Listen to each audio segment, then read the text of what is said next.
শুভ সকাল বন্ধুরা, আশা করছি তোমরা সবাই ভালো আছো। দেখো আজকে বাটা মাছ করব। আজকে বাটা মাছের ঝোল করব, জিরে আদা বাটা দিয়ে আর জিরে ফোড়ন দিয়ে ঝোলটা করব। বাটা মাছ আমি সর্ষের বাটা দিয়েই করি, কিন্তু আজকে ডাল করব না বলে আমি একটা তরকারি ঝোল করছি। আলুগুলোকে আমি জিরে ফোড়ন দিয়ে ভালো করে ভেজে নিয়েছি নুন হলুদ দিয়ে, তারপরে মশলা দিয়ে দিয়েছি। মশলাটা জল জল হয়ে গেছে টমেটোর জন্য। জিরে আদা কাঁচা লঙ্কা আর একটা টমেটো দিয়ে পেস্ট করেছিলাম।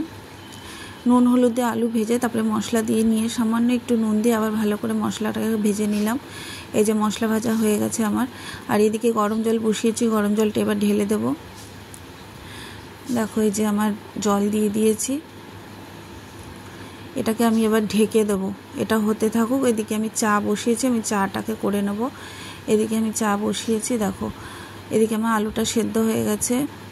এক এক করে মাছগুলো দিয়ে দেবো। এবারে মাছগুলো দিয়ে দিচ্ছি। আর তরকারিটা না সত্যি খুব ভালো হয়েছিল খেতে, পাতলা করে করেছিলাম শুধু জিরে আদা বাটা দিয়ে। এদিকে চাটা আমার ফুটে গেছে, চিনি দিয়ে আমি জলটা ফুটিয়ে নিয়েছি। এবার চা পাতা দিয়ে দেবো, দিয়ে গ্যাসটাকে একদম লো ফ্লেমে করে দেবো।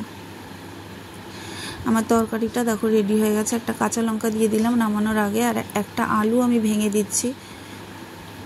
একটা আলু ভেঙে দিয়েছে। এবার এটাকে আমি নামিয়ে নেবো। একটু ঝোলটা বেশি রেখেছি, ছেলে যেহেতু ঝোল ছাড়া খেতে পারে না, আর দুবেলা হবে।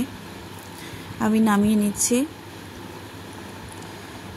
এই দেখো আমার বাটা মাছের ঝোল পুরো রেডি।